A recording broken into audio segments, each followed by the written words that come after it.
Olá amigos, cá estamos com um vídeo que abordaremos o tema Neon Cardinal, um dos peixes favoritos dos amantes dos aquários plantados. Porém, peço que inscreva-se e deixe seu gostei, e estamos rumo aos 500 inscritos. Obrigado pela ajuda. Classe: Actinopterigiae. Ordem: Characiformes.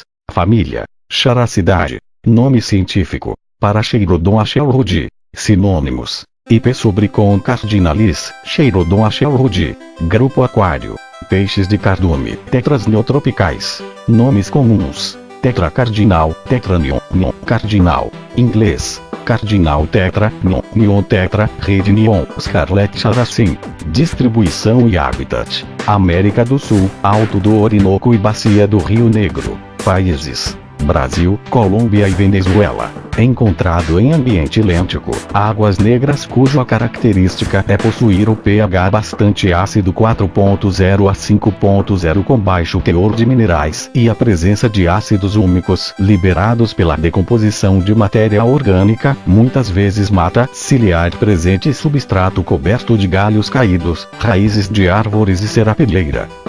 Quando ocorrente em águas brancas, vide sistema Orinoco, estas águas costumam ser claras e transparentes, substrato arenoso, muitas vezes com a presença de bastante vegetação aquática e vegetação ciliar, entre os quais os peixes se abrigam.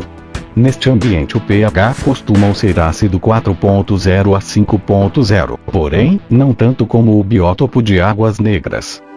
Ambiente e parâmetros da água: água doce, pH 4.0 a 7.0 em aquários. Clima: tropical, 24 graus Celsius a 30 graus Celsius. Tamanho adulto: 4 centímetros. Estimativa de vida: 3 a 5 anos. Manutenção em aquário: aquário com dimensões mínimas de 60 centímetros com 54 litros requerido.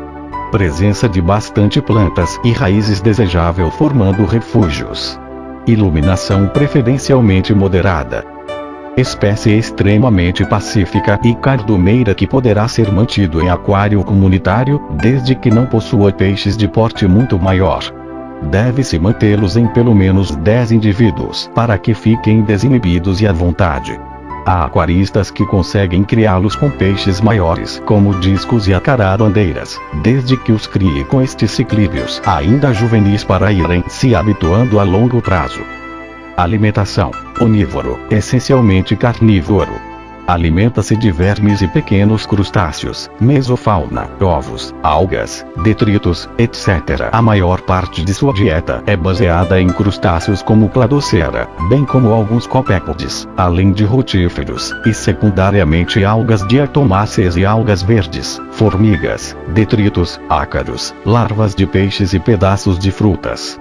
Em cativeiro aceitarão prontamente alimentos secos, porém, deve-se fornecer alimentos vivos semanalmente como artêmias vivas e outros vermes. Reprodução e dimorfismo sexual: fêmeas são ligeiramente maiores e mais largas que os machos, principalmente na região ventral.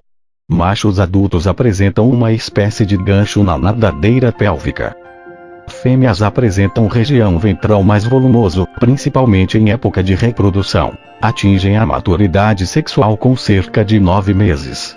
Fêmeas liberam seus ovos durante a estação chuvosa.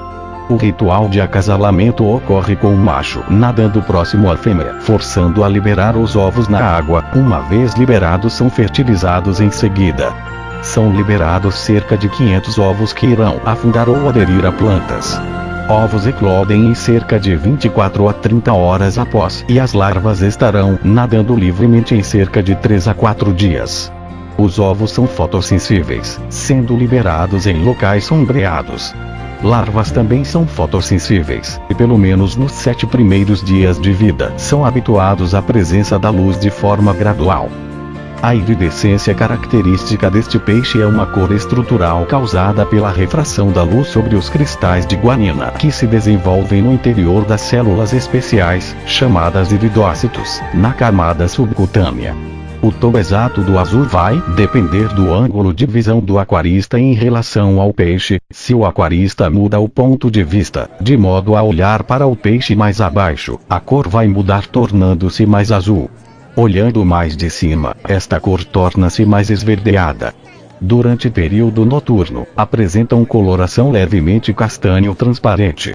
Assim como demais tetras, apresentam uma pequena nadadeira adiposa.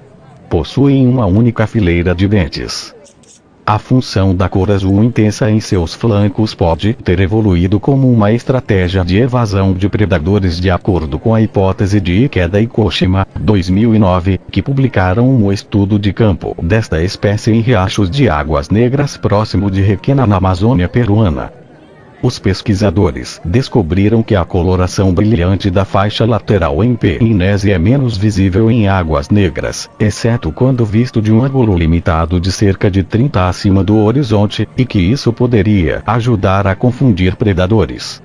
Enquanto a maioria dos caracídeos exibem um padrão de cor lateral, possuindo uma faixa lateral de cor escura com uma faixa dorsal mais leve, esse padrão se inverte em Paraxeirodon e pode ser uma adaptação para formar imagens espelhadas. Como são encontrados em cardume na natureza, a imagem transmitida a potenciais predadores é que se trata de um peixe muito maior do que parece, inibindo potenciais ataques, desta forma unindo sua coloração ao fato de estarem sempre em numeroso cardume, tornam-se elementos defensivos importantes para sua sobrevivência. São capazes de alterar a intensidade de seu padrão geral de cores, tornando-se mais leve em condições de luz com substrato claro e água clara, e mais maçante com uma faixa lateral violeta à noite. Isso também pode ser uma resposta projetada para torná-los menos visível. Podem ser confundidos com o Paraxeirodon inese, no entanto, apresentam coloração vermelha em toda a extensão da parte inferior de seu corpo até o pedúnculo caudal, enquanto o Neon cardinal apresenta coloração vermelha a partir do pedúnculo caudal até próximo à metade inferior de seu corpo. Esta espécie é bastante popular no aquarismo e recentemente está sendo comercializada em larga escala com cepas ornamentais seletivamente produzidos em cativeiro, incluindo variedades ouro e albino, embora a maior parte comercializada ainda provém de captura. Na natureza, Neon cardinal é considerado um peixe praticamente anual com indivíduos com mais de 1 ano de idade raramente encontrada, embora possa viver muito mais tempo em aquários. Importante economicamente em diversas regiões do Brasil, existem diversos projetos sustentáveis para a captura deste peixe, chegando a responder por cerca de 60% da renda anual de ribeirinhos no município de Barcelos. Milhares de pessoas participam destes projetos de coleta sustentável, deixando de lado outras explorações danosas ao meio ambiente, como o desmatamento e a captura ilegal de diversos outros tipos de animais. Amigos, chegamos ao final de mais um vídeo, então divulgue o canal, e se inscreva. E em breve mais vídeos.